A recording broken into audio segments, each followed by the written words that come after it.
잘 지냈어요 모두 보고 싶었어 우리도 어쩜 이렇게 시간이 안 가는지 정말 버스 안에서 going 이불 속에서 going은 언제나 너에게 going Assalamualaikum warahmatullahi wabarakatuh. Baik, saya akan menjelaskan tentang dua materi pembelajaran ini. Yang pertama ada fungsi manajemen pemasaran, yang kedua ada arti penting manajemen pemasaran. Nah, yang pertama saya akan menjelaskan tentang fungsi manajemen pemasaran. Simak baik-baik ya. Fungsi manajemen pemasaran diantaranya ada aktivitas menganalisis, yaitu analisis yang dilakukan untuk mengetahui pasar dan lingkungan pemasaran sehingga dapat diperoleh seberapa besar peluang untuk merebut pasar dan seberapa besar ancaman yang harus dimiliki. Nah, penjelasan fungsi pemasaran terpadu dan saling mendukung antaranya ada analisis pasar. Tidak semua perusahaan itu mempunyai bagian marketing dan penjualan yang formal.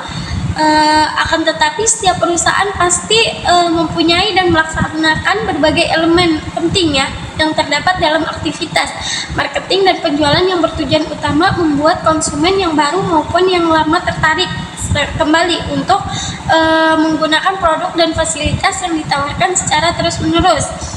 Nah, untuk mengetahui peluang dan ancaman serta kebutuhan dan keinginan konsumen, ada beberapa hal penting yang harus diperhatikan dalam proses kegiatan analisis pasar, yaitu ada analisis terhadap peluang dan ancaman serta analisis perilaku konsumen. Terus ada B, segmentasi pasar. Segmentasi pasar adalah kegiatan membagi suatu pasar ke dalam kelompok-kelompok yang berbeda, di mana setiap kelompok mempunyai ciri yang sama, yang hampir sama. Dengan melakukan segmentasi pasar ini, kegiatan pemasaran dapat dilakukan lebih terarah dan sumber daya di bidang pemasaran dapat dilakukan lebih efektif dan efisien. Segmentasi pasar ini harus memenuhi syarat, diantaranya dapat diukur atau bisa disebut dengan measurable, baik besarnya maupun luasnya, serta daya beli segmen pasar tersebut dapat dicapai atau accessible, sehingga dapat dilayani secara efektif. Substansialnya sehingga dapat menguntungkan jika dilayani dan dapat dilaksanakan atau actionable, dan semua program yang lebih dirancang untuk menarik dan melayani segmentasi pasar dalam efektif dan efisien. Yang C, menetapkan pasar sasaran. Penetapan pasar sasaran ini berarti memberi nilai keaktifan setiap bagian, kemudian memilih salah satu dari bagian pasar atau lebih untuk dilayani. Nah, kegiatan penetapan pasar sasaran ini meliputi evaluasi bagian besar atau bisa disebut ukuran dan pertumbuhan bagian seperti data tentang usia nasabah, pendapatan, jenis kelamin, dan setiap segmen.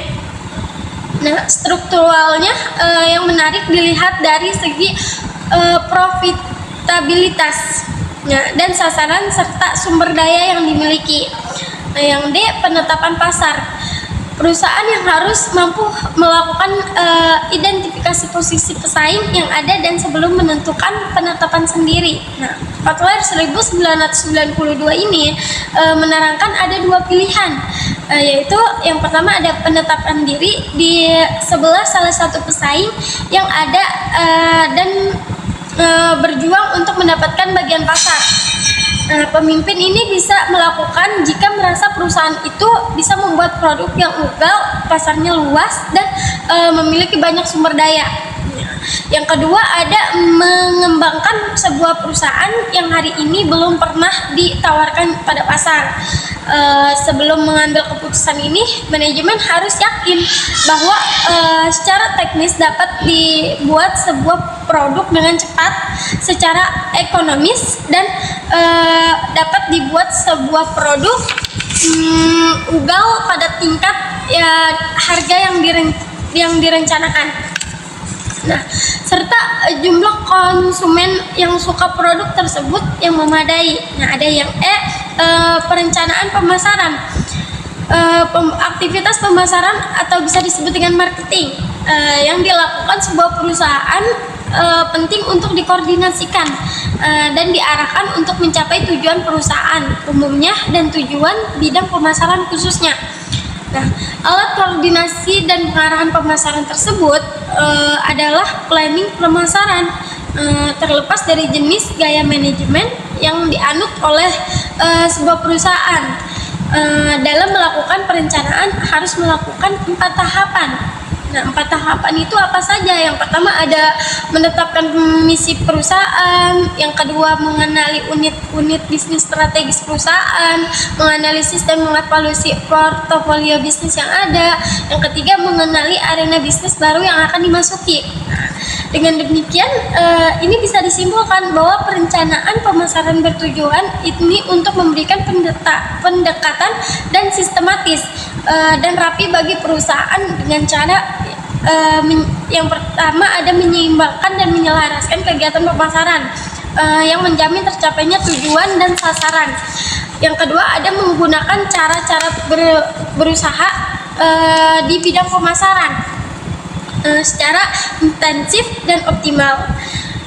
Yang ketiga mengendalikan yang cepat, tepat dan teratur atas catatan, gagasan atau pemikiran serta usaha-usaha atau aktivitas pemasaran dalam perusahaan.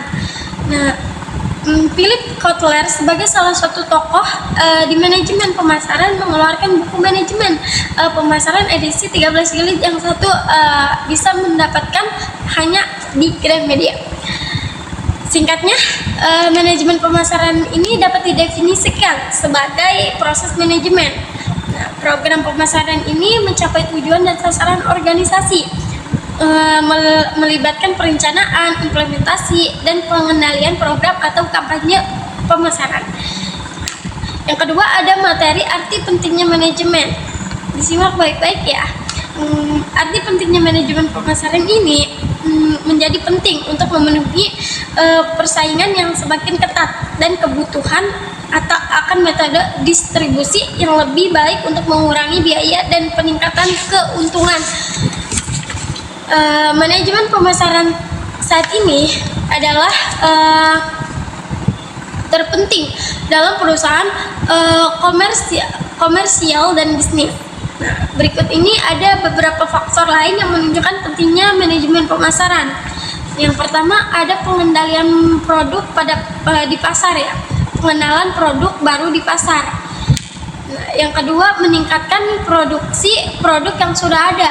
Nah, yang ketiga ada mengurangi biaya penjualan dan distribusi.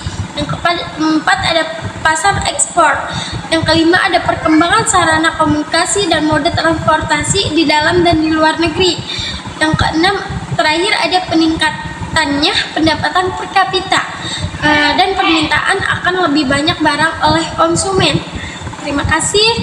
Mungkin ini saja yang bisa saya sampaikan. Kurang dan lebihnya mohon maaf karena saya juga dalam proses pembelajaran. Terima kasih. Assalamualaikum warahmatullahi wabarakatuh.